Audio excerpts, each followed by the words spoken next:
We are live, everybody. What is up? Welcome to episode 68 of the Beastly Thoughts Show. Thank you all for joining us today. We got my friend Beastly Gamer here. Unfortunately, though, Briar Rabbit could not join us today. He had some family visiting, and we're really gonna miss him. We're hoping you're having a great time, buddy, with your family and enjoying everything. But we got our friend Beastly Gamer here. How you doing this week, Beastly? What you been up to? I'm doing pretty good, man. I felt really bad last week. I was unable to be here on the show. A lot of people who follow me on my YouTube channel know I've had some recent computer issues, which of course you know about. But last week I did not have the MacBook, believe it or not, and I had to wait until this new laptop came in the mail. And so this is my new Core i7 Core HP NV17. And this is a nice upgrade from my old HP NV15. It's so much faster. Everything works so much better. My rendering and my editing is like seamless. And hopefully I don't have any issues out of this one. So Yeah, I remember last year when I had my old laptop, I finally upgraded to a good desktop computer. It's just so much faster, so much easier to do things, and I love it. It really is. At one point, there's a time to finally upgrade, and it's so much more convenient. Yeah, I believe it or not, I never dabbled with an i7 before until I got that MacBook Pro. My brother was letting me borrow it. You guys know I did the show about 2 weeks ago with it. And when I rendered with that thing, I was like, Jesus, this is insane. I didn't even know it was possible for a laptop to be that fast. And this one is just as fast. So, and I've got a terabyte of hard drive. I got 16 gigs of RAM, DDR3 RAM, and a Core i7 quad core. So it's really nice. Awesome. All right, so we got a lot to talk about this week. Of course, we got House of Wolves that came out this week. We got The Witcher 3. But first, what have you been playing, my friend? What have you been up to this week? All right, so I had a kind of a tumultuous week at work. I've been really, really busy, and I wasn't really able to play really any games until Friday night. But I did some Destiny, House of Wolves, the day that the game was actually released. I played through the first few missions, and then I had to step away until the weekend. But when the weekend finally came, I put all my time in on The Witcher 3 and, believe it or not, The Last of Us. I know you guys are like, The Last of Us. Whoa. I found it. Yeah, we're going back in time, right? Back in time. I found a nice new group of guys. We created a new clan, and we've been just having a blast on that game. And I say it to them all the time, and I'll say it to you guys now. The Last of Us is my most fun online experience. Destiny's a great game. I love it. But for the type of game that I'm into, there's nothing that beats The Last of Us. So I can always go back to it. I call it Old Faithful. It's like my old Cadillac. It always runs. It always takes me where I want to go. But I did play some Witcher 3 Wild Hunt. I got about five to 6 hours in. I'm going to actually play more of it after I get done with the show today. But boy, was I impressed with what I saw, what I'm seeing in this game, in this world. The world building that's taking place. CD Projekt Red deserves some applause, man. It feels so real. It's a fantastic game for what I've seen so far, and I'm really impressed with it. Absolutely, that's wonderful to hear. I think we should get right into it. Destiny, what did you think of the story so far? How are you enjoying the story missions? What are your initial impressions of House of Wolves? House of Wolves feels really good. I haven't played, I'll be honest, I've only played 2 or 3 missions. And I intended on getting into that with you and Briar, but our schedules kind of flip-flopped and we were unable to, sync during the week. But from what I've seen, I'm really anxious to actually flesh out what they've added. I'm really happy to see any type of story being added to Destiny. To me, that's always been the thing that has been missing. It's never been missing in the gameplay aspect. It's never been missing anything in the loot aspect, looting things and, getting exotics and special weapons and leveling up. I think it's always been very robust there. But the thing that I've always wanted was to know more about the story. And so now they're actually getting more of that. The game feels a lot more complete to me. And I haven't played a lot of it, but from what I have played, I'm enjoying it, and my wife and I are definitely looking forward to getting into that. I got another day off tomorrow, Memorial Day, so I'm going to memorialize that day on Destiny, and I hope to see you there. Yeah. Awesome. So yeah. from what I've seen, it's been pretty fun. Now, I know that you've been on Destiny. I've seen you playing it. What are your thoughts? I have been playing so much Destiny this week. I am not going to lie, Beastly. I haven't been this addicted and hooked on the game since it first came out. I literally cannot stop playing it. Especially the Prison of Elders is a ton of fun. Once you get those treasure keys, open the big chest, it's a really great reward. I did play through all the missions solo by myself, and I really, really enjoyed it a lot. I thought the story that was there was definitely better than like compared to Dark Below, and the missions are just more fun and varied and stuff like that, and I enjoyed it. And kind of the conversations were cool too. But yeah, I've been playing a lot with Briar this week as well. We were playing Prison of Elders on different levels, and I've been playing Crucible and got so many awesome new drops. I am absolutely loving it now. The maps are really good for the new Crucible maps. I'm having a blast with the House of Wolves. And Now, I unlike Briar and yourself included, I don't follow every tidbit of details that comes with Destiny. How many new story missions about would you say have been included in the House of Wolves DLC? I'd say there's 4 or 5, maybe 6. So about the same as Dark Below, but definitely a lot better than Dark Below. Dark Below is just not so great. Okay, and how many Crucible maps have they added? I think there's 3 Crucible maps, and then there's one that's also PlayStation exclusive. So I know, fanboy everything, but favoring the console over the other. Oh my god! But let me grab my Xbox One controller. I can't believe Destiny's paid off by Sony. Yeah. And the Prison of Elders. Give me your first impressions. I've never been to it. I've seen tons of YouTube videos and YouTubers talking about it, and heard video game news outlets talking about how great it is. Give me your real impressions on how you feel about the Prison of Elders. Do you think that it is a good caveat for people who maybe were looking forward to a new raid? Is it on par with that type of fun experience? And just give me your thoughts overall, so I know what I'm looking forward to. It's similar, but it's not the same kind of experience as the raid, because the raid, of course, you had your 6-man fire team all going in there. It required so much strategy and collaboration, working together to get through it. Prison of Elders is like, because in the raids, of course, you can have like 1 or 2 people, you can carry them through. In this, you only have a fire team of 3, so everybody has to be doing their jobs. Everybody has to be dismantling the splinter mines or doing the objectives, whatever it is, killing the enemies, taking down the boss. It's a lot of fun, and of course there's the different levels. There's the 28 Prison of Elders, which has matchmaking. The 32, 34, and 35 don't have matchmaking, unfortunately, so you're going to have to go in there with a fire team. The main thing, as much as I enjoyed it, the main thing that I don't like about this activity is the treasure keys, which you have to get from the chests. You have to do from killing the wolves and stuff, and then you get to open the big chest at the end. So it's kind of like an optional thing. Like you might go through the activity, and if you don't have a key, you don't even get to open that big chest, which has all these new weapons and gear.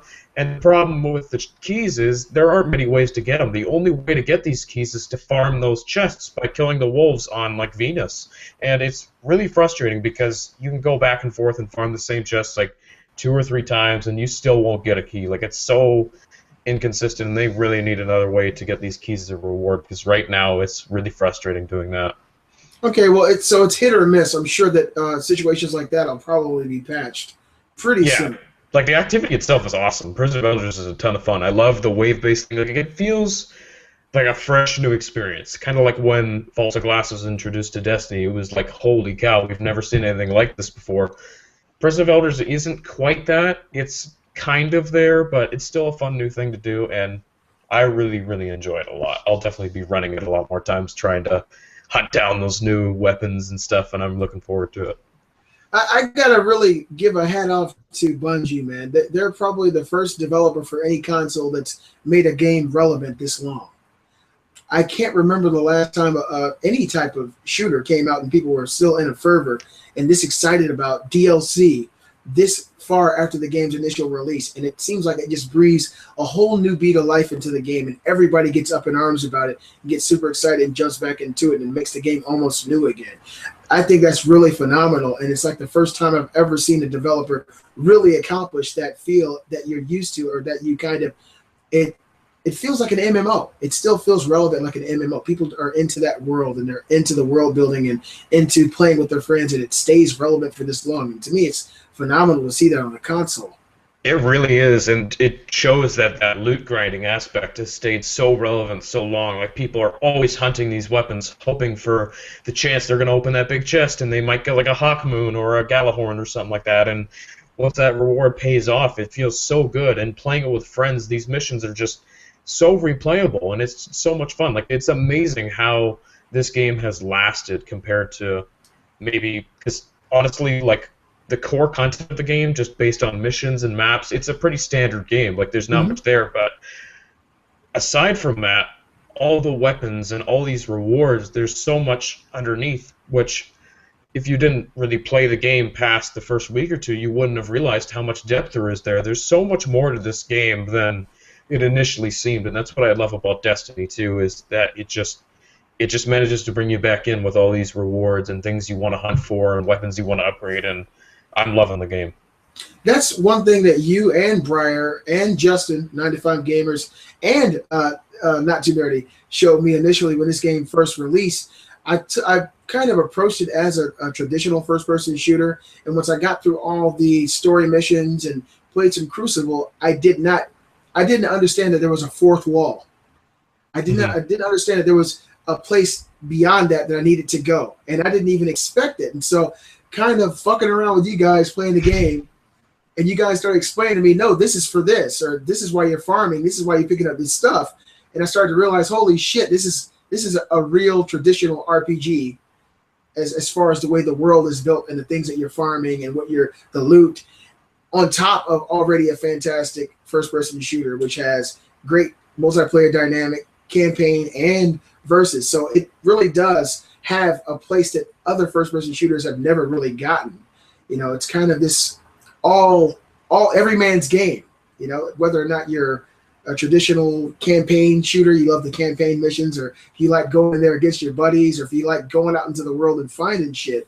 I think that's what makes this game special. It kind of appeals to anybody who plays a video game and likes to have a gun in their hand, because it's something for everybody. Absolutely. There is just something for everybody in this game, and that's what I really love about it, too. Just as well as I think they've made a lot of smart decisions with House of Wolves, because it was a very, very long wait between this and Dark Below. I think it's been about 6 months since Dark Below came out, and we're finally seeing some new content, which is awesome. So many people have jumped back in. I think it's brilliant that they have the ascending now for the weapons and stuff like that, and the armor, so you can ascend any piece of gear you want to 365 attack, or with armor you can ascend it to 42 light, so you can get to like level 34. And so it makes it so not everybody has the same damn gear and the same weapons. You can choose whatever weapons you want and ascend them and take them to the next level with you. So if you have your Vex Mythic class maybe at 300, and you have your Fatebringer, you have your Red Death, you can ascend those weapons and bring them with you in the new expansion, and they're still relevant because they're that new 365 attack level, so you can keep using them just like any of the new gear. Oh, and I want to say thank you for not saying Gallahorn, because every time you say that, Briar looks up in the sky, and it's almost like, if you get a tickle, you think someone just ran over your grave. Every time you say Gallahorn, Briar looks up like, holy shit, what was that? So let's keep Gallahorn to a minimal on today's show, so he can enjoy his family today. All right, so Destiny looks like it's going to continue to soar as far as gamers go. I mean, it's something that my wife and I have really been looking forward to getting into. It's been kind of hard, especially with House of Wolves coming out at the same time as The Witcher 3 Wild Hunt. That was really the struggle. Yes, it really is. It's like the darkness versus the light, and it was really a hard choice for me. The Witcher actually downloaded that first. I got it at 7 p.m. here. Actually, the day before release, it was available on PSN somehow, and I downloaded it. I checked it out, started running around in the world, and then a few hours later, here we go, House of Wolves. And I remember you saying that it's going to be really hard for you. Were you doing a little bit of skipping back and forth, or did you just stay on that one lane of Destiny until you felt like you fleshed out enough of it to go into The Witcher 3? The funny thing was, because initially I was saying, I'm going to be playing The Witcher 3 like nonstop. I'm going to get invested in this game. I'm going to never stop playing this. House of Wolves is going to have to wait. And shockingly, it's the complete opposite. Like I played a couple hours of The Witcher 3. I started up House of Wolves after that, and now I'm so hooked on House of Wolves. I really can't stop playing Destiny. The other reason I stopped playing The Witcher 3 was because I had to start over again, because I got locked out of one of the major cities basically by failing a quest, and I didn't have a checkpoint I could go back before then. As well as I was doing something wrong. It was clear to me that I was doing something wrong because the game was incredibly difficult. Like, even on normal difficulty, I was dying at almost every encounter. I was like, I don't know what's going on here. I realized I'm playing this wrong. I'm just going to start over again, and now I'm really enjoying the game a lot more. And I do plan on going back to it at some point, but I don't know when that's going to be. All right, so you got to tell me what you were doing wrong. I don't know. in The Witcher 3. Oh, so it kind of worked itself out. Believe it or not, Kate and I, we both had to restart our Witcher games because during the initial installation of the game, when you start the game, it asks you, do you want to pretend or import information or data from The Witcher 2, which we never played. And so they were asking me questions about characters in The Witcher 2, and I was like, who the hell are they talking about? I have no idea how to answer this question. And so we just completely restarted the game without any of that information and basically gave it a fresh start. Now, I played about 5 or 6 hours into The Witcher. I uploaded a video of my impressions yesterday. And I am truly, truly impressed with what CD Projekt Red was able to do with this game. The world seems very fleshed out and well thought out. It's huge, too. Like, there are massive, massive areas. Like, this game has been described as being 20% bigger than Skyrim. That's incredible to me. And 200 hours of content. Like, it absolutely is a huge, beautiful open world. Well, one thing I will say, most RPGs, especially Western RPGs, the side quests really are just a little bit of icing on the cake that don't really affect the game. I don't feel the same way with The Witcher 3. I'm almost having more fun with the side quests than I am fleshed out. The little side characters that you meet in the world are so well thought out. The voice acting is phenomenal in the game. And it seems like every place that you go to seems like it's like a real place. In contrast to games like Dragon Age Inquisition, this world feels so real to me. And I love the fact that no matter where you are, you can whistle for your horse, Roach, to come running up, and you can jump on it like in Shadow of the Colossus and ride around. It was a little difficult for me, honestly, to jump into the fighting mechanic because I never played The Witcher before. Understanding the paradigm of the way they wanted you to control your character. I think it's Geralt is his name. Geralt, yeah. Yeah. I never really played the game before, but it started soon becoming more like Bloodborne to me. Mm-hmm. Is that kind of weird? I was playing something kind of similar, the way you're able to jump back and forth and roll around and even parry moves. Not really, because one thing I learned from my first playthrough of the game is you can't just really spam the attack buttons. Like, you kind of need to understand what creatures and what enemies have weaknesses against what. Like, maybe this small monster has a weakness against the Igni spell, like the fire spell, and you have to time your attacks right. Like, you wait for them to attack, you dodge out of the way. It's a lot of... You have to be careful when you're in combat. You don't just want to go in all willy-nilly. Kind of like, yeah, Bloodborne. I think that's a very, very fair comparison. And another thing that I didn't understand or really take into consideration was the fact that you have 2 different swords made of 2 different materials that affect enemies in 2 different ways. You have a silver sword, which I'm guessing affects the undead and creatures, and then you have a typical steel sword for your human foes. And I think that's a really nice new mechanic that kind of breeds, or it takes the Bloodborne fighting style and turns it in a whole new direction. I think that they've kind of added a little bit of everything that's awesome about third-person adventure games, and they've like added layer on top of layer on top of layer. And an open world that looks fucking fantastic. It really does look great to me. Everything about this game is super impressive. The combat is really good. It's spot on. The world is spot on. It's graphically gorgeous. It's a gorgeous looking game. The story is great.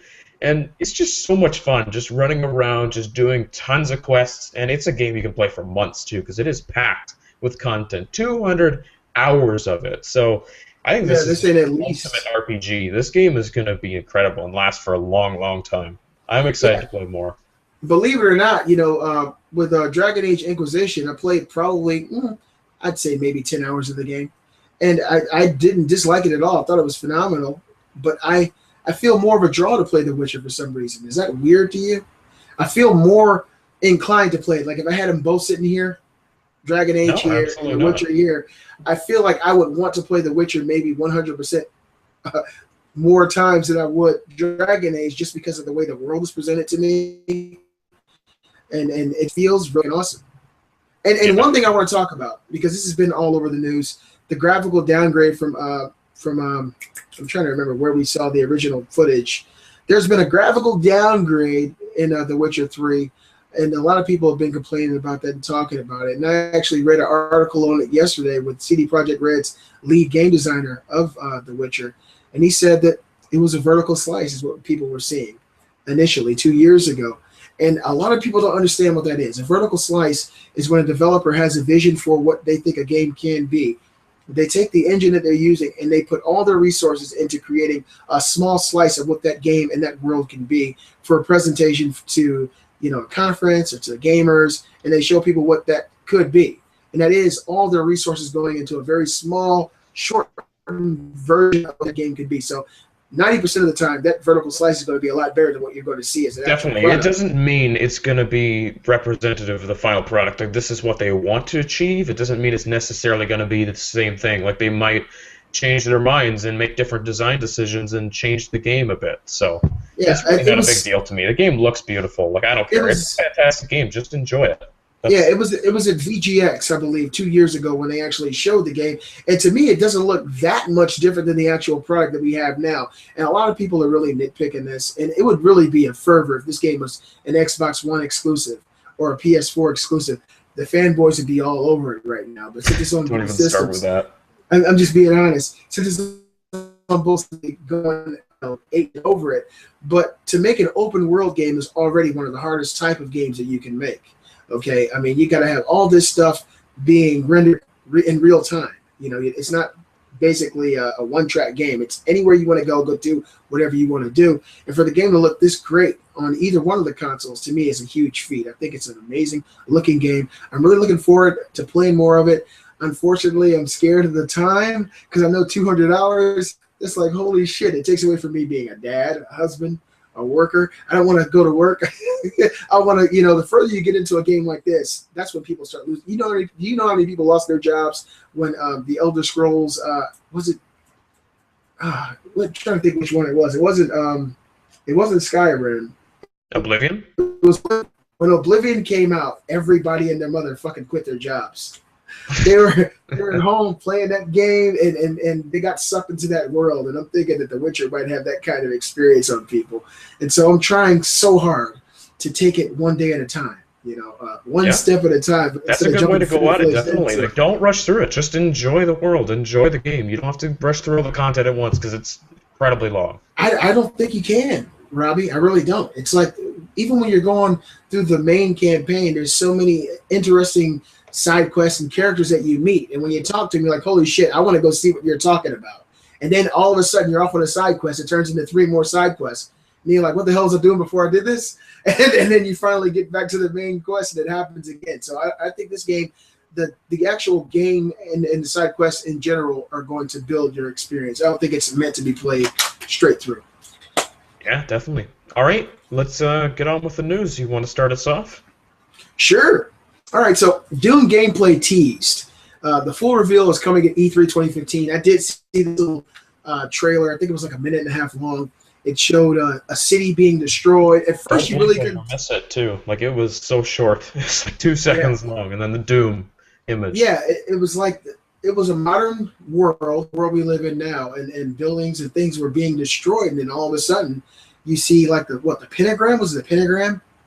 The little image of the demonic image from Doom, and then the word Doom, and it didn't really show any gameplay. That was all just a cutscene or something that they just made for the game. It's like a little peeky hole at what's coming next. I don't even know what to call it. It's not even really a trailer or gameplay. It's like a tease of a teaser. That's what it is. I don't know how I feel about this. Doom was the first-person shooter I ever played, right? And I had no idea what they were until I played it. I was never a PC gamer, so I didn't even understand the PC gaming world at that point. It was 1994 or 95, and I got my PlayStation 1. When I finally got Doom on PS1, I was like, what the hell is this? You're actually moving in a world in a 3D space and shooting demons? This is before my time. This is magical. And so that was the first first-person shooter I ever played. It still has a very special place in my heart. I'm really anxious to see what they do with it. It's always been a great franchise, and I'm really anxious to see what this new Doom is going to be. I'm hoping it's a reboot, and I'll definitely be picking it up. I can't wait to see E3. I'm taking that whole week off, baby. The whole week, vacation time. I am so excited for E3 too. I mean, we're less than a month away. It's coming up real quick. I can't wait. Yeah, I'm going to be in between vacationing in Tennessee and watching E3 from a hotel the whole time. So Nice. yeah, so I'm looking forward to seeing that at E3. More news. Need for Speed 2015 is being announced May 21st. So Well, we already Need for passed Speed, it. I forgot to edit that. I'm sorry, but yeah. So yeah, well, they showed what I guess a still image of it, and showed that there is going to be the ability to tweak your vehicles and make them look however you want. I think the car that they showed had green rims that you could kind of put your own etching and lettering and stuff on. Looked really good. The image that I saw. yeah, there was the short. I don't even know if you call it. I think it is in-engine gameplay. They said it is going to be representative of the final product, which is insane to me because it looks incredible. It looks so gorgeous, but we'll see more at E3. Like there was basically nothing. It was the car driving down the street and they were being chased by the cops, and it's pretty typical. So we'll see more, but it didn't really show anything. Now, have you been a big fan of the Need for Speed franchise? Not really. Some of them have been really good, and some of them have not been so good. I think Rivals was a really great Need for Speed. I enjoyed that a lot. I think Hot Pursuit was a lot of fun back in 2010. Most Wanted, the recent one, was really good. They've been kind of on and off for me, so I'm excited for this. We'll see.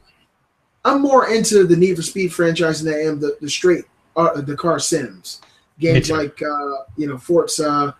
Things like that. I'm more into Need for Speed than that. It actually has a story, and you actually want to go fucking do something. So I'm looking forward to seeing what they're doing next. What do we got next for our viewers, Robbie? This gets me super excited. So the next bit of news here is that 2K Games, the publisher, teases an unannounced AAA game to be announced soon. What do you think this is going to be, my friend? Oh, God. I have no idea, man. The new Bioshock. I don't know. I think there's two things that it could be. I think 2K Czech has been working on a game for like 4 years now. They made the Mafia games. They made Mafia 2. This could easily be Mafia 3 because there's been a lot of rumors of it. Or it is possible that 2K Marin's new game, which could easily be the next Bioshock, because they have confirmed that Bioshock is a franchise and there's going to be more Bioshock games. I think this could possibly be a new Bioshock that be announced at E3, and I love Bioshock. I would be so excited. Like, I love Infinite. I love the first one. 2 was not bad. You're absolutely right. You're absolutely right. Infinite was the best. First one is the second best. 2 was blah. It was okay. It wasn't a bad game at all, but that's just the order in which it falls. I think that either one of those is a very valid, opinion of what this AAA could be. Does it say it's not a new AAA? Okay, it's just an unannounced AAA title. Yeah, we don't know what the heck it is. It's something. Either one of those, I think that, of course, if they announced a new Bioshock, people would just be going fucking crazy because of how good Infinite was. Everybody and their mother loved Infinite, and so that would really get people dancing in the streets. Mafia hasn't been out for how many years? I want to say maybe 2011? 2010? Yeah, I think. Yeah, so that game has probably gotten a lot of gamers who have grown up over the last few years, and they remember it and remember how awesome it was, and really would be interested, like yourself, in seeing what the next iteration of that franchise would be. So either one of them would be good. I personally would be rooting for Bioshock because I love Bioshock, but I think Mafia would be a good, valid choice as well. Absolutely. Either one I'll be super excited about. I kind of hope it's more Bioshock because I love that franchise, but Mafia 3 would be awesome too. All right, so the next story, guys, I'm really happy to hear because I think that in order for a new peripheral or a new technology to really take hold of the consumer, you've got to have a dedicated team on it. So Sony opens its new first-party studio for Project Morpheus development. This is, to me, really, really good news. As long as they put a studio that has imagination and originality, and is able to create games that are really engaging, that people say, wow, that's an amazing experience, and I have to play that. You don't want more PlayStation Move titles. You don't want shit like that. You want a game that people see on the screen that looks as good as your typical PS4 game, and it's only being played on the Project Morpheus, and people say, wow, that looks fucking amazing. I need to check this out. Put on the Project Morpheus headset, and you're in a whole new gaming experience. That's what I think. I don't know who's going to be on this team, but I'm hoping it's somebody good. Sony has a lot of good studios, and maybe they can pool talent and borrow talent here and there to get this studio up and running and get some originality flowing, some creative juices. How do you feel about this story, Robbie? I think this is awesome, and I remember a few weeks back on our E3 prediction show, I did make a prediction about Morpheus that is definitely going to take up a lot of Sony's conference this year. There will be probably no less than like 3 new Morpheus games announced. I don't remember what the studio is called that they opened. I don't know if it has a name yet. Like they just started working because they just opened, so we'll see whatever they're working on in a couple of years from now. But I think Morpheus could possibly be the future. This whole virtual reality thing that every developer is moving towards, a lot of companies are moving towards, like Valve and HTC and Samsung. Microsoft is the HoloLens. Obviously, Oculus Rift. There's so many virtual reality devices that are coming out, and people are saying this is the real deal. Like, this is it. It feels like virtual reality. It's incredible when it works, and it's right around the corner, too. Like, the technology is there. The price is kind of almost there for certain devices. And, yeah, like, I'm so excited right now. I really want to see if virtual reality is potentially what it could be. I honestly agree with you 100% there. When I was a kid, VR was green wires on a screen. That's what virtual reality looked like. If you ever played the Nintendo Virtual Boy, which I have, the world is like a 3D type of world, but the entire game is made in red wires, and it looks really crappy. But it's red and black. Yeah, I've seen footage of it. Oh, it's pretty. Yeah, Nintendo is awesome. Anyway, VR back when I was a kid, that's what it looked like, but it was like green polygonal squares. And even back then, it was intriguing. If you remember an arcade game called Punch-Out, when you put the gloves on and you actually played as Little Mac, him on the screen, he was just a green wire model of the fighter, but it looked like VR. And so it's been something in the back of gamers' minds for the last 30 years. And to see where it's going, it's kind of like the dream. It's like living to see a dream come true. It's like being back in, the time before planes, and then actually living to see a plane fly in the sky. It's like a dream come true for those people who thought it would never happen. I feel like I'm going to see this time come to pass, and hopefully it's as good as I hope. And I got to ask you a question. We got HTC, with their new VR tech coming. We got Oculus Rift with Facebook. We got Project Morpheus, and we've got HoloLens with the Xbox One. If you could only use one, just based on the brand and what they're going to be aiming for, like the HoloLens is more like a holographic type of technology that you can actually print out with 3D printers. The Facebook Oculus Rift is going to be a PC-centric device that you can use for all type of applications. You can go on field trips, all kinds of stuff, play video games. Of course, the Project Morpheus, which is video games only. And I don't know exactly what HTC is planning on doing. So they're kind of nebulous in my mind. If you had to choose one, and let's just say you were getting that for free on release, which one would you pick? That's really tough. I would initially choose Morpheus because I've heard all of these honestly are amazing. People say Morpheus is a really good piece of technology, works really well. Oculus is, the Vive is really impressive. Like, they're all incredible things. Like, that's a tough one. I think if I had the option to, probably I'd choose an Oculus Rift with a Virtuix Omni, the virtual reality treadmill that you can actually walk on and stuff. Oh, yeah. With those special shoes. You have, like, the harness and you're strapped into it. That is like full VR immersion right there. You're actually like walking in the game and you're looking around side to side. And if I had the option, I'd go with that kind of combination because that's basically as virtual reality experience as it gets. So. And you'd have a six-pack in no time. Yeah, you'd get playing a lot Call of Duty, too. running around, and a buddy like me would like turn off the treadmill and you go flying across the living room. It would be so awesome. Oh man. Okay, so continuing on our VR news, Oculus is holding a press conference for the Rift on June 11th. What do you think this is going to be about? This is just like a couple days before E3, I think, like 3 days before it. They'll definitely come out with like a new model, I think. They'll come out with maybe a price, maybe a release window-ish, talking about what they want, so we'll see. This is bullshit, okay? Look, Oculus, they've got new models, but none of them have been fucking released. I mean, come on. At first, Oculus, they came out, they were by themselves. Nobody else announced anything. Well, they're developer demos. They're not final versions. Like, they're prototypes. Yeah, but how many prototypes do we need before we finally get something? It's true. like, come on, you go to a restaurant and they give you taste tests, until the following day when you want your fucking meal at dinner time? Come on. I mean, now we got all this other competition. I think they need to come on out and piss or get off the fucking pot, okay? This is what the Oculus Rift. This is our final rendition of what this piece of hardware is going to look like. This is the price. It'll be available on this date. I think they need to fucking do that. But Beastly, if they take their time and make all these models, it'll be sure that the final version won't suck Gorilla Balls. Holy shit! No Gorilla Balls. Well, yeah, we don't want it to suck a big bag of Gorilla Balls, okay? So let them take their time. It'll be good in the end. Look how Gizmo looked when you said Gorilla Balls. Oh my god. Yeah, I hope that they announce something. I mean, people are excited about Oculus. Then the excitement kind of died down over this long and drawn out period, and hopefully they give people something to be excited about. It's definitely been a long time coming. Like, it feels like it's been years now. I think like since 2011 or 2012 they've been talking about the Rift and demoing it. Like, it's been a long time, and it's got to come out like next year. I think so. I think like next fall, maybe mid next year, it'll come out finally.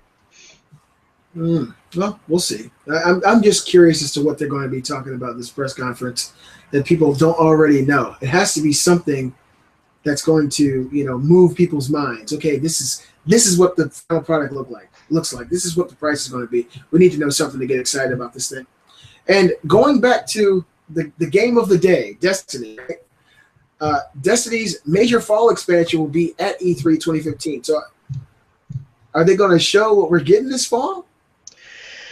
Yeah, I think so. I think the expansion, which was first rumored to be Comet Plague of Darkness, now it seems like it's going to be called the Taken King. I think it's definitely going to come out this fall. It'll be a $40 expansion. It'll be on the disc, and it really sounds like it's almost going to be like a whole new game. They have something like 12 story missions. They have 3 new strikes, a brand new raid. I think definitely, yeah, there will be a raid in there or two.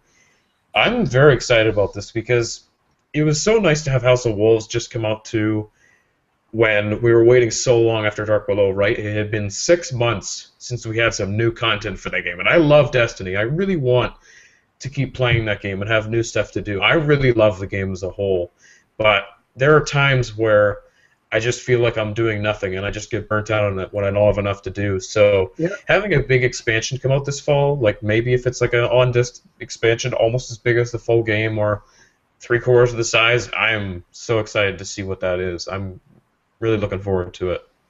I gotta say I totally agree with you. I think that 2 media expansions every year probably keep this game alive for a long time, at least 2. I know a lot of people will be looking forward to this raid because there was no raid with the House of Wolves. And I'm looking forward to seeing what they're doing. I want to see what this story evolves into, but it's also scary to think about it. I don't think there will be a Destiny 2. I think it'll be just an expansion. Because with all these expansions that you're buying, if they create a Destiny 2, all the stuff that you bought will be tethered to the original game, and then you have to start over again. I think they're trying to build this universe, and you can just buy in certain parts of the universe. And I think that Destiny 2 will be a huge expansion from the original game. That's what I'm hoping. I just don't want them to compartmentalize their audience. I feel like if you spend $150 on DLC plus the game, and then all of a sudden Destiny 2 comes out, and you buy that and you don't have access to the shit you've already bought, it's going to be a problem. Well, the thing is, because we know Bungie has confirmed they are in the early stages of a sequel. They have started work on Destiny 2. The only thing we know about it is that you're going to be able to transfer your characters over. As of right now, your characters are going to be able to transfer to Destiny 2. Whatever that is, whether it's a separate game, a disc, or it's like one massive, massive expansion, sort of like this Taken King is, or maybe if it's even bigger than that, it probably will be. Who knows when it's coming out, but I think the thing to take away from this is it's amazing how much Bungie is supporting Destiny and how they're taking player feedback, and they've just improved the game so much. They've come such a long ways, and with the release of House of Wolves, I think this game is the best it's ever been. I really do. I think they've made so many awesome improvements, even like small things like the voice team channel and ascending all the weapons and armor. I love what they're introducing, and I can't wait to see what comes. Ditto. That's what they said in the movie Ghost. Okay, so let's hope that this new expansion they talk about at E3, and it is engaging. They show some raid activity. I know Just that a a lot month of people. away. Yeah, we'll see it soon. All right.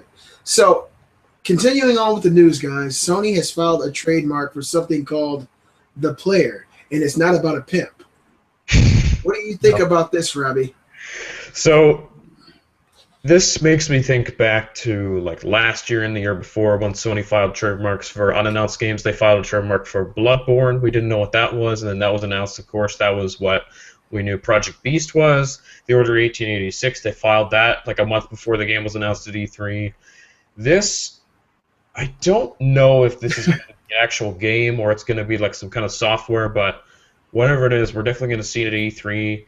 Maybe it's sort of like its own kind of platform. I really have no idea what this is, to be honest. I just don't know enough about it. So we'll definitely see it soon, whatever it turns out being. Cool. Because it says it's game software and other things too. So it's almost like a platform. It really gets your wheels turning because the name the player really could be anything. It could be anything. It could be. I don't think that a video game called the player is very intriguing. Unless it's just my mind is not there. But I'm thinking that you're right. It could be a whole new peripheral. It's definitely not a video game. I think it's more than that. This is something a whole new different and new. I have no idea what this is. Do you have many ideas what it could be? No, that's why I don't work at Sony. I have no fucking idea. They would have hired us by now if we knew what we were doing. Fortunately, yeah, we don't. They just don't know which YouTube channel to go to. But yeah, I'm looking forward to it. I think Sony's been making some really good decisions. Well, their only good decisions have been around the PlayStation brand. I think that they've made some poor choices in other aspects of the company, but PlayStation and their video gaming section of Sony has been the most profitable. So I think they're going to really start pouring in all their effort into the gaming. So we'll see what happens with the player, and hopefully something intriguing. All right. Okay, so you can go with the next story. Yeah, so our last news of the week, at least that I have noted down here, is details on Rockstar San Diego's next game have been surfaced. So right away, I'm going to get everybody excited. This is the developer that made Red Dead Redemption. Holy fuck. Everybody knows how incredible that game was. That game was amazing, and I don't know if this is going to be a Red Dead sequel. I have a feeling it's going to be called Red Dead Executioner. There were rumors of that going around. I think this is going to be announced probably next month at E3. And from what we know, it's going to be PS4, Xbox One, PC. I think they did confirm that, whatever this game is going to be. So I'm so excited. Like, I loved Red Dead Redemption. Loved it. I think Red Dead Redemption was one of the best games of that era, and it still stands up and defeats lots of new games today. It was. It was incredible. It really was. It took what made the Grand Theft Auto franchise great, and I think improved on pretty much everything about it. Took us to a land and a world that no one had any idea about, and really fleshed it out and made it realistic.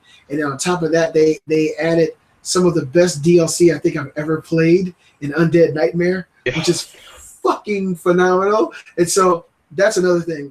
Rockstar, please, if you're making a new Red Dead, please give us a new Undead Nightmare. I don't care if it's 6 months later, even a year later.